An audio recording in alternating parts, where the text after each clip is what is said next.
Oh, man, I'm late. Sure hope I can make my flight. Stand there. Me? I am standing here. Come here. Okay. Hands up, turn around. Whoa, easy.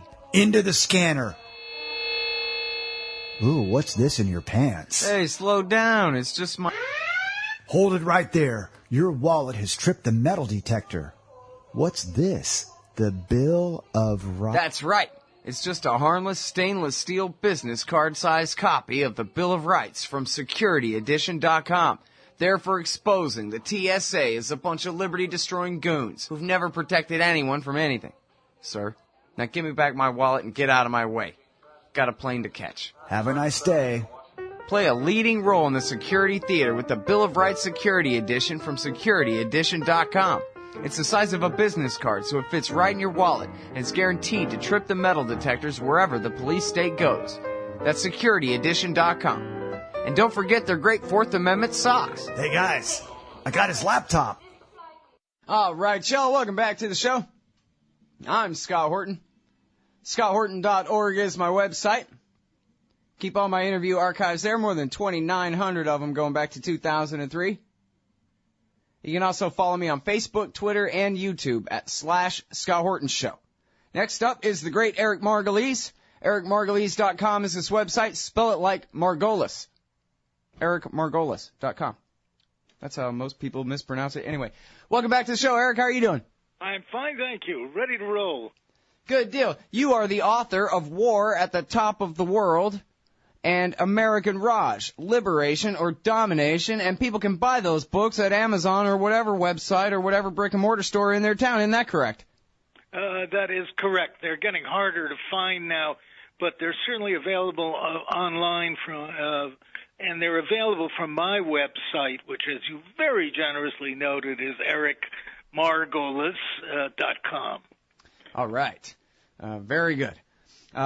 So, let's talk about stupidity. The Americans are going to solve the Palestine problem, I heard, or something. Well, this is something that we go through every year, like hives or measles. It's a scourge. Every so often, the U.S.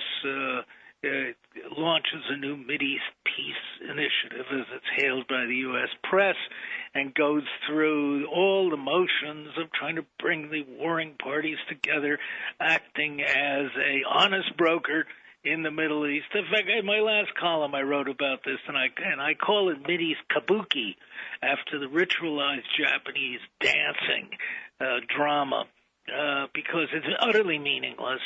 It follows the same rules and procedures every time, and it's what's described as a roadmap to peace usually ends up in the ditch.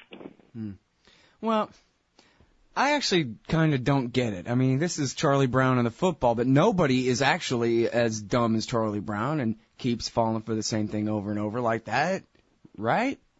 American public likes to be told that Washington is working on peace for the Middle East. More important, America's cringing Arab allies, particularly the Saudis and in the Gulf, North Africa, they need for their people to be kept relatively calm, to be told that the work's afoot on peace between the Palestinians and the Israelis.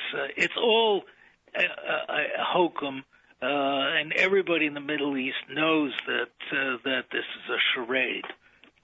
Well, I don't know. I guess I'm just speaking for myself as, kind of a younger me before I decided I really wanted to look into it and read about it and things like that. But just going from, my TV exposure kind of knowledge of the situation, I wondered, do you think that the American people even understand that there's Palestinian land, not just Israel itself, but that there's, separate land that's already been, that hasn't already been cleansed of Arabs, where the Arabs still live, but that is under occupation. Do people even really get that, you think? No, they don't. because the whole question of occupied land, whether it's on the West Bank or whether it's on the Syria's Golan Heights, has been cleverly rebranded not as occupied land but as disputed territory. And American people are confused. They really don't know any. Americans can't find anything by, they're very weak in geography. And we Americans are even weaker in history, and nobody really knows what's going on there. And the only people who think they know, who are what we call Christian Zionists, fundamentalist Christians who get all their news from Bible stations, they think they know what's going on there, but they really don't either. So we have a very confused area, and anybody who tries to set the record straight is quickly slapped down. All right. Well, give us the minute-and-a-half version of it then. What is the West Bank, Gaza, East Jerusalem, 67 borders, this, that, whatever that people are fighting over? Because there are a lot of people listening who they probably have never, they watch 60 Minutes and they don't learn a damn thing. No, that's right.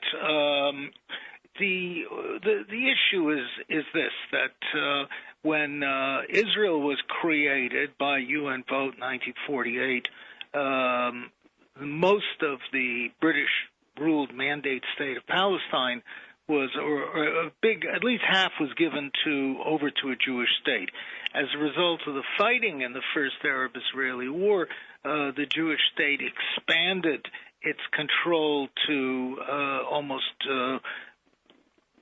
70-odd% of the West Bank. The remaining portion was ruled by Jordan under an agreement with the Western powers, and eventually became what's now a Palestinian mini-state, but it's still occupied by Israeli forces. In the 1967 war, Israel was able to take over the entire West Bank and the Golan Heights from Syria, which it still controls today. And where Israel says, well, we'll talk about maybe some kind of Palestinian, don't use the state word, some kind of Palestinian homeland within that area, but we've got to hold on to most of it to guarantee our security. Israel's opponents and the Arabs say baloney, that Israel is never going to give up the West Bank. It wants the territory, it wants the water in the area, and that all it does is agree to talk about talking. And as one of the Palestinian leaders put it so pithily, he said they're talking about sharing a pizza pie while they're eating it, and that's exactly what's happening. Right, and at this point, we're left with nothing but crust while they pretend that, oh, yeah, we're going to be just... You know what, if you just let Jonathan Pollard out of prison, why, we'll actually have some talks. Well, Israel's been adamant in refusing to stop building settlements which are totally illegal, totally against international law, have been condemned by the UN, but every time the UN Security Council tries to stop it, the U.S. vetoes the action. The General Assembly has called for an end to this building of settlement. What it is really slow motion ethnic cleansing. The Israelis are trying to squeeze the Palestinians out of this little rump state, or they may eventually agree to setting up Bantustans, which is what South Africa did during the apartheid era, where it designated sort of little mini states that were run by black leaders inside to act as holding tanks for unwanted blacks in the population. And this is the same thing that's going on now. So the Israelis are frantically building settlements. And even when the United States tells Israel to stop, cease and desist, and the Israelis give the Americans the bird. Well, now, I saw this thing on C-SPAN yesterday. It was Jimmy Carter and a couple of guys I don't know, and they were talking about, well, geez, here's some reasons to be hopeful. And that guy Carter, he, after all, made some important deals, peace between Egypt and Israel, at least back then. And he was saying, there's all kinds of good ideas, like maybe the Israelis could keep some settlements right around East Jerusalem, but in trade, they would have to give up property between the West Bank and the Gaza Strip, which would create this corridor of Palestinian land where they could travel back and forth. And it just seemed to me like, man, they're going to build a railroad and ship all the people in the West Bank to the Gaza Strip. Maybe I'm way too cynical about this, but anyway, never mind me. Jimmy Carter seems to think there's some hope here. Eric, what the hell? Well, I have great admiration for President Carter. He's certainly the most honest president we've ever had. And I admire his good intentions, but I think he's being far too optimistic. Remember, it's Jimmy Carter who said last week, too, that the United States is no longer a functioning democracy. Terrifying words coming from a former president. Well, Carter is right in the sense that there are all kinds of possible solutions to the problem, to creating which must have a Palestinian state, a small contiguous one that's not chopped up by Jewish settlements or Jewish-only roads, but a viable little mini-state, which of course will become an Israeli protectorate anyway, but at least something that they can call their own. I call it my law, Margolis' 243rd law, is that every people on earth has the inalienable right to misrule themselves. Right. And not to be ruled by foreigners. So the pieces that are there, territorial swaps, etc. In 2002, the Arab League and the Saudis put forth a peace plan, which is the most comprehensive plan ever advanced, which is everything that the Israelis used to pray for. It was a terrific plan. It would have worked if followed. The Israelis would have to go back to the 67 borders with certain adjustments for their settlements. The entire Muslim world would recognize Israel. 57 countries would give Israel full recognition and access to their markets, integrating Israel into the Muslim world. And there would be some token compensation for the Palestinian refugees, and also, I underline, for Jewish refugees who fled the Middle East in the 1950s.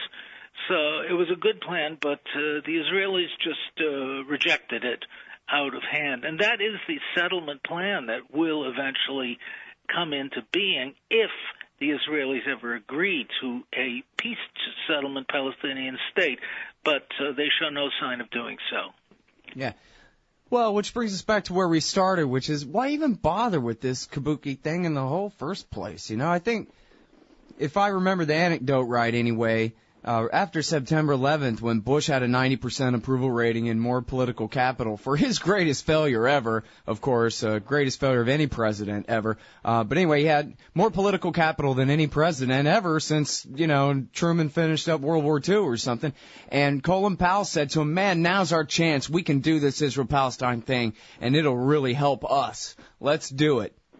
And Tom DeLay, I think, majority whip at the time, maybe majority leader in the House, but not speaker, came and told Bush, I'll turn every Christian Zionist in America against you. Don't even think about it. And Bush said, okay, forget it. And I think he was actually, kind of agreeing with Powell, and they were going to do it. He had said some things about how, I really don't approve of these new settlements, Mr. Sharon, and some stuff like that. But boy, did he shut up quick. And if George W. Bush can't do it, and Obama obviously hasn't meant it, he's threatened no consequence whatsoever for Israel not doing as they're told this entire time, now 5 years into his presidency.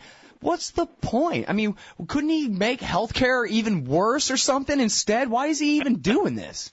Because there's a bureaucracy in Washington devoted to Middle East affairs, because we have to please our Middle East clients, our satraps in Saudi Arabia and other places, and because even in Washington, people are getting nervous. They feel, the whole Muslim world feels that America is out to destroy Islam, has become an enemy of Islam, and in spite of Obama's pretty speeches, there's more and more mounting evidence of this every day. So they're trying to do something. And also in the background is the thought that the U.S. wants to keep control of any Palestinian state that does emerge. But right now there's no president wants to risk his political capital to fight against the ardent partisans of Israel in the media and the press and Congress on this issue. Nobody really has the strength. No American president has shown the strength to do this since Dwight Eisenhower.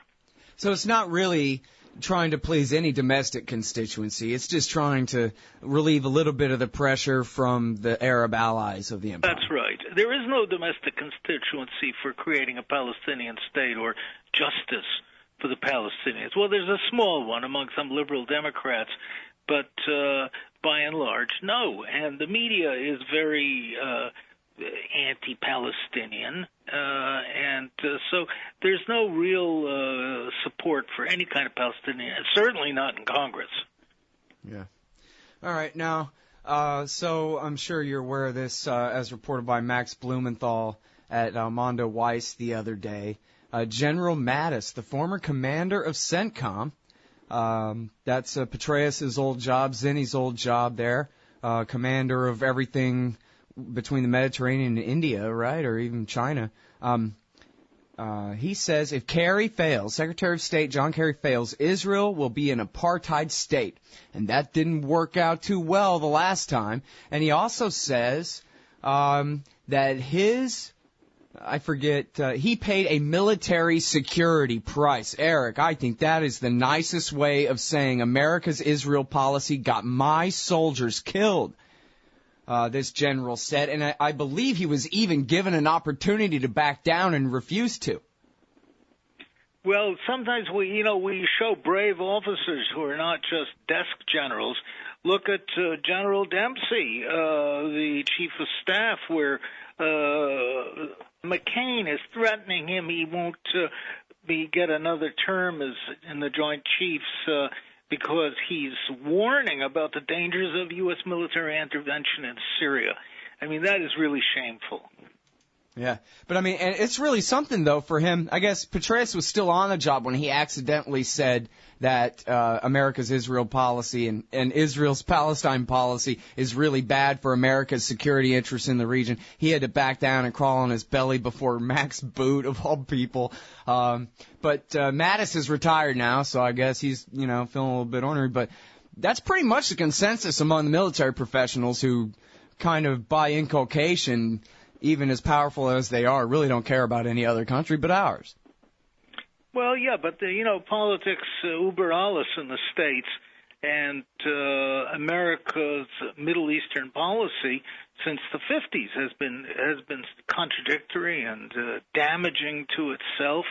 Prominent Jewish thinker back in the 50s, I remember, wrote a book called What Price Israel, in which he warned that the entire Muslim world was going to be turned against the United States unless they met some kind of fair arrangement with the Israelis. Didn't happen, and it's not going to happen, so we have the same policy. But what's so painful to me, as being a long-time Middle East watcher, is that Kerry is pretending to carry on negotiations between Israel, the Palestine Liberation Organization, the PLO, Mahmoud Abbas, and the United States as honest broker. And the United States is not an honest broker by any means. And the PLO, today's PLO, is a sock puppet for the Americans and the Israelis. We pay them all their money. We finance them. We train and arm their security forces. Mahmoud Abbas is scorned across the Arab world as a puppet, and the Israelis know they're pretty much in charge of America's Middle East policy. So, what kind of negotiations are these? They're not. The real Palestinian representatives, democratically elected, are Hamas, who are jailed up in Gaza, where the Israelis trying to kind of squeeze them there by restricting food and materials imports. The authentic Palestinian leader, Yasser Arafat, was probably murdered to clear the way for the amenable Mr. Mahmoud Abbas. Right. Yeah, and people shouldn't forget that it was Condoleezza Rice and Ehud Olmert who cooked up this whole election of 2006 that put Hamas in power anyway, and the Israelis withheld all of the PLO's tax revenue from the borders, and so they couldn't buy up their votes and provide their services and all that, like in a good democracy and all. And then they weren't even happy with coalition government. They wouldn't even let Hamas take power in the West Bank at all. And then they had a power sharing deal in Gaza until, like in David Rose's piece in Vanity Fair, the Gaza bombshell, Elliot Abrams and the Mossad and Hosni Mubarak worked together. The dictatorship in Egypt worked together to funnel all these guns into Gaza.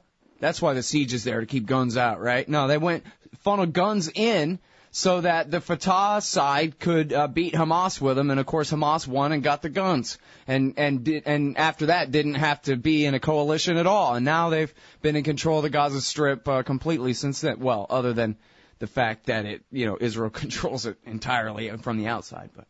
And our newest Mideast SOB, General Al-Sisi in Egypt, is now busy putting the stranglehold back on Gaza and working closely with the Israelis, who, of course, are overjoyed by the overthrow of the Morsi government in Egypt.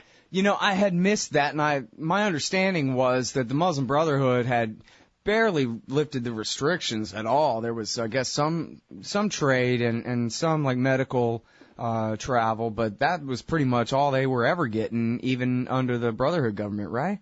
That's correct. The Muslim Brotherhood acted timidly. Their problem, from abroad, they were accused of being, trying to set up a dictatorship or something. In fact, it was just the opposite. They were scared of their own shadow. They were much too timid, and they opened up partly the passageways into Gaza, but not 100%, because they were scared of angering the United States. So, but now that's history. The military, the Mubarak forces are back in charge. The Mubarakis without Mubarak are back running Egypt. Thank you for U.S. help and Saudi help. And Palestinians are stuck back in the squeeze again. Hey, did you see the public relations about that today? Or maybe it's from yesterday about, now the White House is going to back off their sale of all the F-16s that they were going to go ahead and deliver to the Brotherhood. But now that there's been this coup that we apparently really disapprove of, we're going to hold back these F-16s for, I bet 6 weeks or more maybe. That's right. And there are only 4 of them, so not very long. But meanwhile, the bakshish, the money, is going to keep flowing from Washington to Egypt, and particularly it goes right in the pockets of Egypt's generals. Yeah. It was, an article or two ago, you reminded us that the American government has a complete stranglehold on Egypt's food supply. They don't get American wheat, they don't eat. Simple as that. And so whoever's their government, even if there was a real-ass revolution and the entire power structure was torn down and the people of Egypt, went this or that way, they still would have to turn right around and get on their knees because the Nile River isn't going to feed all those people. Egypt, to put it cruelly, is a beggar nation. It must rely on imported food. Its gold reserves are now down to $16 billion. The economy's collapsing. If somebody doesn't give alms to Egypt, the Egyptians will starve. There will be a revolution. The Russians used to provide a lot of wheat aid. Now the only people who could conceivably help Egypt are the Chinese, the United States, and of course the Saudis have stepped in now with $12 billion of foreign aid to celebrate the overthrow of the democratically elected Morsi government. Well, and wherever they and their money go, their culture goes too, right? That's where the Taliban came from, was the Saudi-backed madrasas in Pakistan in the 80s, right? So what is this going to mean for the future of Egypt? It's going to mean probably more military dictatorship. And what will happen is that the generals there and the Mubarak establishment, that is the secret police, the judges, the media, will bring in a civilian government, such as that little sock puppet one they have now, and they'll bring in more civilians. Mohammed el-Baradei, long known as America's man on the Nile, will rise to more prominence, I would think. So the U.S., the way we like to run things in the Middle East, in our democracies in the Middle East, is to have the military in charge, but to have a nice veneer of civilian government. We had the same thing in Turkey that we were very happy with for decades. But that's what's going to happen in Egypt. And after a while, people are going to forget about Egypt and look at something else, and the generals and the bureaucrats and the secret policemen will continue running Egypt. And again, well, maybe not again, for the first time, what does America even care? I mean, we got access to the Suez Canal no matter who rules Egypt, right? Because we got bigger guns, and they're going to let us through there. So it's really just all about Israel, right? Not entirely. Yeah, it's about Israel. Israel has put tremendous pressure on the U.S. through its partisans in Congress to make sure that Egypt stays leashed and doesn't have adequate weapons to fight a war against Israel, has to obey because otherwise it'll starve. But the other reason, of course, is Egypt is very strategic. 1 out of every 3 Arabs is an Egyptian. And Egypt is the heart of the Arab world, culturally, historically. So it's very strategic for the U.S. to it's the hinge between North Africa and Black Africa and the Middle East.